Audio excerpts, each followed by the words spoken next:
4월 9일 수요일입니다. 오늘 우리가 함께 볼 말씀은 마가복음 14장 32절부터 42절까지 말씀입니다. 그들이 겟세마네라 하는 곳의 이름에 예수께서 제자들에게 이르시되 내가 기도할 동안에 너희는 여기 앉아 있으라 하시고 베드로와 야고보와 요한을 데리고 가실새 심히 놀라시며 슬퍼하사 말씀하시되 내 마음이 심히 고민하여 죽게 되었으니 너희는 여기 머물러 깨어 있으라 하시고 조금 나아가사 땅에 엎드려 될 수 있는 대로 이때가 자기에게서 지나가기를 구하여 이르시되 아빠 아버지여 아버지께서는 모든 것이 가능하오니 이 잔을 내게서 옮기시옵소서. 그러나 나의 원대로 마시옵고 아버지의 원대로 하옵소서 하시고 돌아오서 제자들이 자는 것을 보시고 베드로에게 말씀하시되 시몬아 자느냐 내가 1시간도 깨어 있을 수 없더냐 시험에 들지 않게 깨어 있어 기도하라. 마음에는 원이로되 육신이 약하도다 하시고 다시 나아가 동일한 말씀으로 기도하시고 다시 오사 보신즉 그들이 자니 이는 그들의 눈이 심히 피곤함이라. 그들이 예수께 무엇으로 대답할 줄을 알지 못하더라. 세 번째 오사 그들에게 이르시되 이제는 자고 쉬라. 그만 되었다. 때가 왔도다. 보라 인자가 죄인의 손에 팔리느니라. 일어나라 함께 가자. 보라 나를 파는 자가 가까이 왔느니라. 아멘. 예수님과 제자들은 겟세마네라 하는 곳에 도착하였습니다. 예수님께서는 잡혀가시기 전 마지막 장소로 이 겟세마네를 선택하셨습니다. 왜 예수님은 이곳을 선택하셨을까요? 겟세마네 동산에 담긴 의미에서 몇 가지를 생각해 볼 수 있습니다. 먼저 겟세마네의 위치와 지리적 특성입니다. 예수님의 제자인 가롯 유다는 예수님을 팔았습니다. 이제 예수님을 잡으려는 자들이 곧 들이닥칠 것입니다. 예수님은 분명 이 사실을 알고 계셨습니다.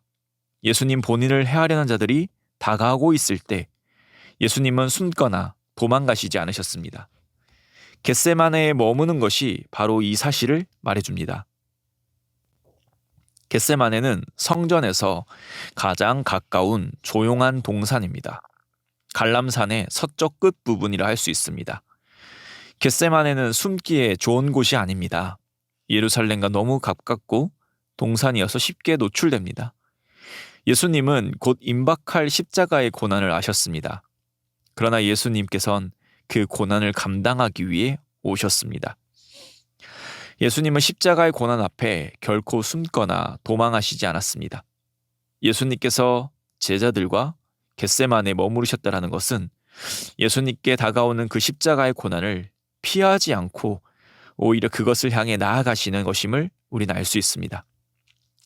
또한 갈람산은 말 그대로 올리브산이라는 의미이고 겟세마네는 그 기름을 짜는 틀이라는 의미를 가지고 있습니다. 이런 의미가 생긴 것은 올리브를 수확해 겟세마네에서 기름을 짜내었기 때문입니다. 그리고 기름을 짜는 기계가 있었기에 겟세마네라고 이름을 붙였습니다.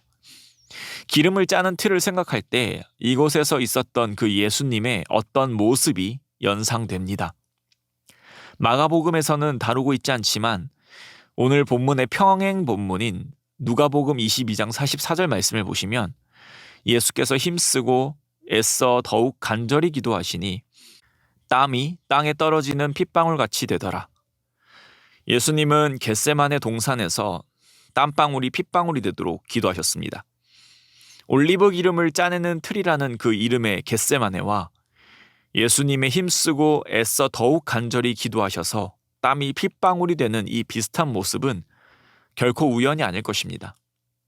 33절 말씀처럼 예수님은 심히 놀라시며 슬퍼하셨습니다. 우리가 너무 잘 아는 말씀. 36절 아빠 아버지여 아버지께는 모든 것이 가능하오니 이 잔을 내게서 옮기시옵소서. 예수님께서는 앞으로 겪으셔야 할 그 고난 앞에 슬퍼하시며 힘겨워하셨습니다. 그러나 그것은 하나님의 뜻이 아닙니다. 비록 하나님의 아들 예수님이시지만 하나님의 말씀에 순종하기 위하여 예수님은 올리브를 기름틀에 쥐어짜듯 기도하셨습니다. 즉 우리는 겟세마네의 이름을 들을 때 예수님께서 힘쓰고 애써 더욱 간절히 기도하시는 그 십자가의 사역에 순종하기 위하여 고군분투하시는 그 예수님의 모습을 떠올리게 됩니다. 마지막으로 겟세마네 동산 갈람산은 하나님의 영광과 관계가 있습니다. 에스겔 11장 23절을 보면 여호와의 영광이 성읍 가운데서부터 올라가 성읍 동쪽 산에 머무르고라고 말씀하고 있습니다. 이때 머무르고의 뜻은 일시적으로 머무는 의미입니다. 즉 하나님의 영광이 성전에서 떠나 이스라엘을 떠나시는데 갈람산에 잠시 머무르셨다가 떠나는 것을 말씀해주고 있습니다. 갈람산에 하나님의 영광이 잠깐 머물렀던 것은 비록 하나님의 영광이 이스라엘을 떠나지만 하나님이 정하신 그때에 회복하시겠다라는 의미이기도 합니다.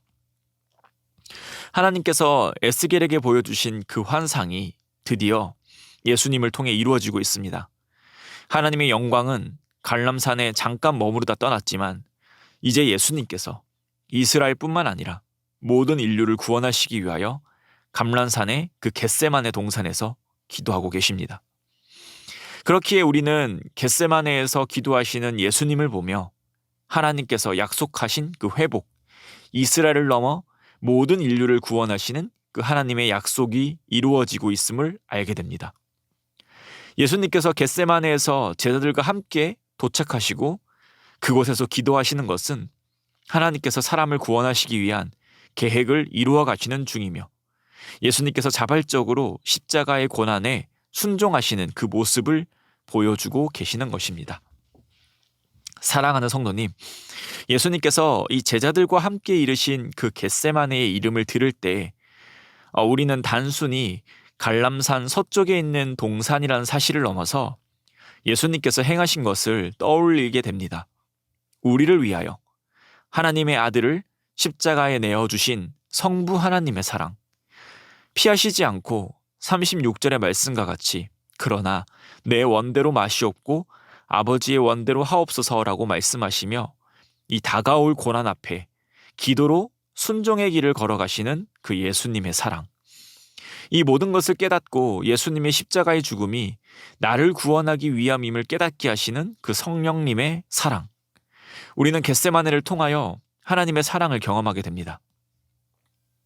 사랑하는 성도님, 오늘 본문을 묵상하며 오늘도 우리가 살아가는 것이 하나님의 은혜로 살아가는 것임을 고백하며 경험하며 살아가기를 원합니다.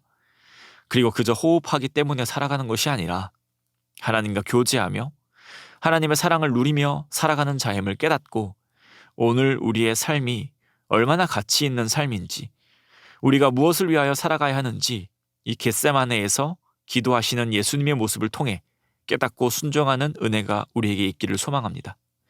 또한 오늘 예수님께서 제자들에게 말씀하시는 것을 통해 그 말씀에 순종하기를 원합니다.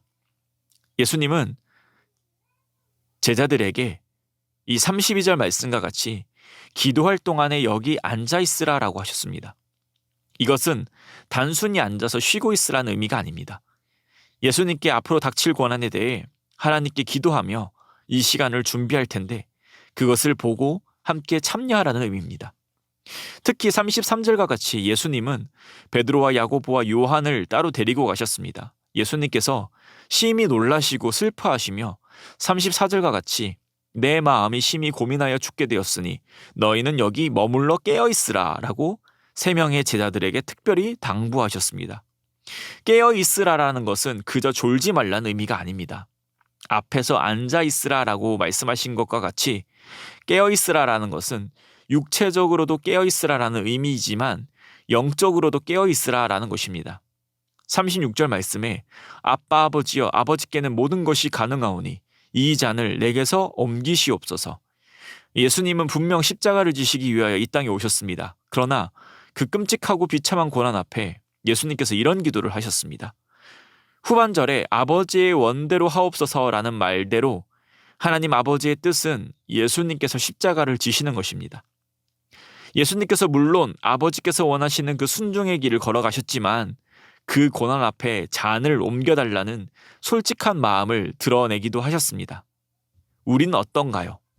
우리가 예수님께서 제자들에게 하신 말씀처럼 깨어있으라의 말에 순종하지 못하면 참 많은 유혹에 넘어갈 수밖에 없습니다. 정신을 차리고 있지 않으면, 영적으로 하나님의 말씀을 깨어 알고 있지 않다면 유혹에 쉽게 굴복할 수밖에 없습니다. 제자들은 예수님께서 깨어있으라라고 하신 말씀에 순종하지 못했습니다. 그들은 37절과 같이 돌아오사 제자들이 자는 것을 보시고 자고 있었습니다. 40절에도 다시 오사 보신즉 그들이 자니 제자들은 자고 있었습니다. 예수님께서 깨어있으라라고 하신 그 말씀에 그들은 깨어있지 못했습니다. 우리가 주일에 선포된 그 본문 베드로전서 5장 8절에 근신하라 깨어라라고 하였는데 베드로가 이 말씀을 적으면서 겟세마네의 그 일이 떠오르지 않았을까요? 분명 깨어있으라라고 말씀하셨지만 한 번이 아니라 여러 번 말씀하셨지만 잠들어 있었던 자신을 생각하며 그런 실패의 경험을 가지고 베드로는 간절히 서신서에 근신하라 깨어라 라고 적었을 것이라 생각합니다.